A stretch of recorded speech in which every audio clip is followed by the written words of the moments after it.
Hi అండి, అందరికీ నమస్కారం. నేను మీ సుజాత రవీంద్రనాథ్. ఈ వీడియోలో నేను ఓట్స్ దోశ పర్ఫెక్ట్గా ఎలా వేసుకోవాలో చూపించబోతున్నాను. ఈ దోశల్లో మనం రైస్ వేసుకోవడం లేదు, అందువలన డైట్ చేసే వాళ్ళకి చాలా మంచి బ్రేక్ఫాస్ట్ అండి. అలాగే ఈ దోశల్లోనికి పర్ఫెక్ట్ మెజర్మెంట్స్తో శనగపిండి చట్నీ ఎలా చేయాలో చూపించబోతున్నాను. ఆ పేరెందుకు వచ్చిందో తెలియదు, కానీ దీన్ని బొంబాయి చట్నీ అని కూడా అంటారు. బొంబాయి చట్నీకి ఆ పేరెందుకు వచ్చిందో మీకు ఎవరికైనా తెలిస్తే కామెంట్స్లో తెలపగలరా? ఇక లేట్ చేయకుండా మన healthy oats dosa with Bombay chutney ఎలా చేయాలో చూసేద్దాం రండి. ముందుగా ఈ ఓట్స్ దోశల కోసం 3 కప్పులు రోల్డ్ ఓట్స్ తీసుకోండి.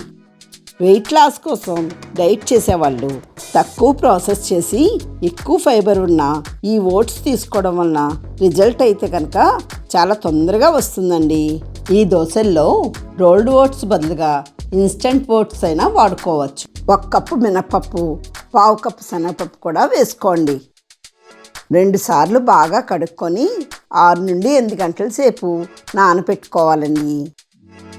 నానిపోయిన ఓట్స్, మినపప్పు, శనగపప్పుల్ని కొంచెం కొంచెంగా వేసుకుంటూ మెత్తగా మిక్సీ చేసుకోండి. మిక్సీ చేసుకున్న బ్యాటర్ని ఒక బౌల్లోకి ట్రాన్స్ఫర్ చేసుకోండి. మొత్తం అంతా మిక్సీ చేసుకున్న తర్వాత ఈ బౌల్కి మూత పెట్టుకొని 6 నుండి 8 గంటల సేపు ఫెర్మెంటేషన్ చేసుకోండి.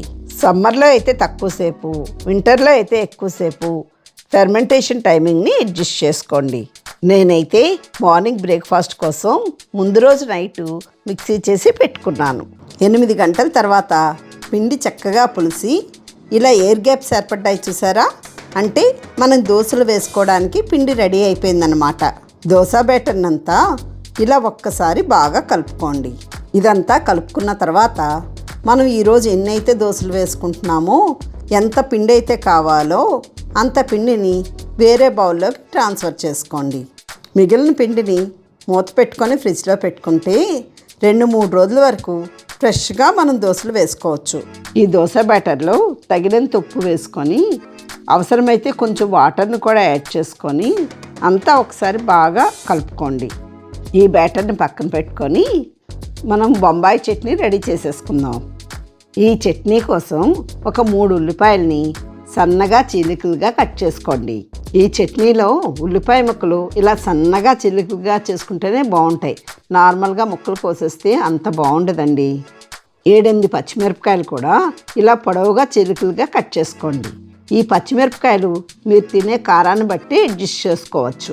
4-5 టమాటాలు కూడా చిన్న ముక్కలుగా కట్ చేసుకోండి. ఈ బొంబాయి చట్నీని ఒక్కొక్కరు ఒక్కొక్క విధంగా చేస్తూ ఉంటారు. కొంతమంది కేవలం ఉల్లిపాయలు, పచ్చిమిరపకాయలు మాత్రమే వేసుకొని చేసుకుంటూ ఉంటారు.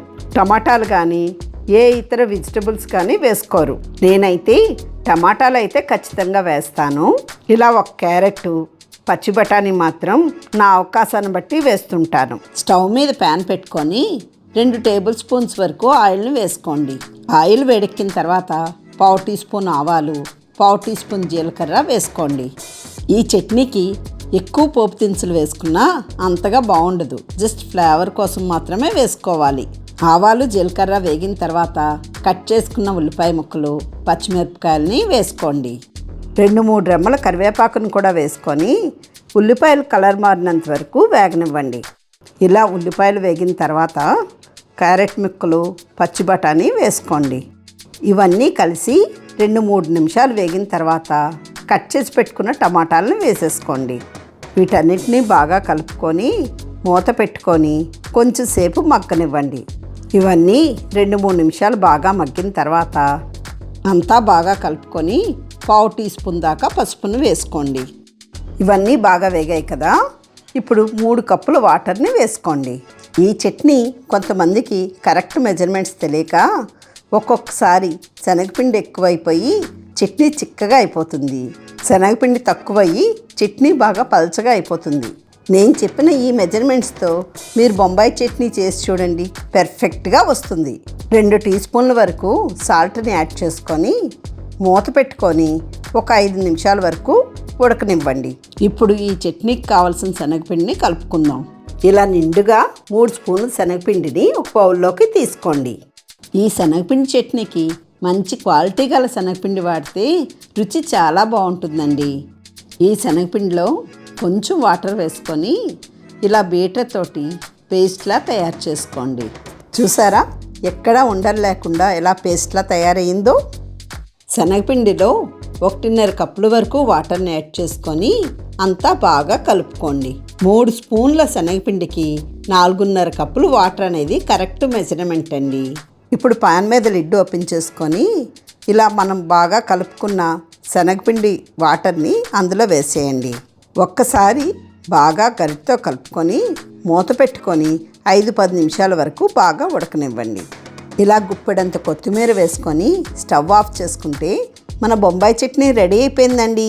బొంబాయి చట్నీ కరెక్ట్ కన్సిస్టెన్సీలో పర్ఫెక్ట్గా వచ్చింది. మా వాళ్ళైతే ఈ బొంబాయి చట్నీని ఇడ్లీ దోశలతోనే కాదు బౌల్లోని స్పూన్ వేసుకొని చాలా ఇష్టంగా తింటారండి. చట్నీ రెడీ అయిపోయింది కదా, ఇక మనం ఓట్స్ దోశలు వేసేసుకుందాం. స్టవ్ మీద దోశ తవా పెట్టుకొని తవా వేడెక్కిన తర్వాత ఫ్లేమ్ని మీడియంలో పెట్టుకొని మనం ఎప్పుడూ వేసుకునేటట్లే గరిటతో బ్యాటర్ వేసుకొని ఇలా పల్చగా పరుచుకోవాలి. ఇలా దోశ చుట్టూ లైట్గా ఆయిల్ అప్లై చేసుకొని ఒక సైడ్ అంతా దోశ కాలినంత వరకు ఉంచుకొని ఇలా రెండో వైపు టర్న్ చేసుకోండి. మనం రోల్డ్ ఓట్స్ వేసుకున్నాం కాబట్టి దోశలు అయితే కనుక తెల్లగా రావు, లైట్ గోధుమ రంగులోనే ఉంటాయి. రెండో వైపు కూడా ఇలా కాలిన తర్వాత ఒక ప్లేట్లోకి తీసుకోండి. తవా మీద ఇంకొక దోశను కూడా వేసుకుందాం. నేను చేసిన ఈ ఓట్స్ దోశ బొంబాయి చట్నీ మీరు కూడా ట్రై చేసి మీకు ఎలా వచ్చిందో కామెంట్స్లో చెప్తారా? అలాగే నా ఛానల్ని ఇంతవరకు సబ్స్క్రైబ్ చేసుకోకపోతే సబ్స్క్రైబ్ చేసుకొని లైక్ చేసి మీ ఫ్రెండ్స్కి షేర్ చేయగలరా? ఈ దోశలు నేను చేసిన అల్లం మామిడికాయ పచ్చడితో కూడా చాలా బాగుంటాయి. ఇప్పుడు మామిడికాయ సీజన్ కాబట్టి నేను తయారు చేసిన అల్లం మామిడికాయ పచ్చడి లింక్ని డిస్క్రిప్షన్లో పెడతాను. మీరు కూడా ట్రై చేయండి. Thank you for watching.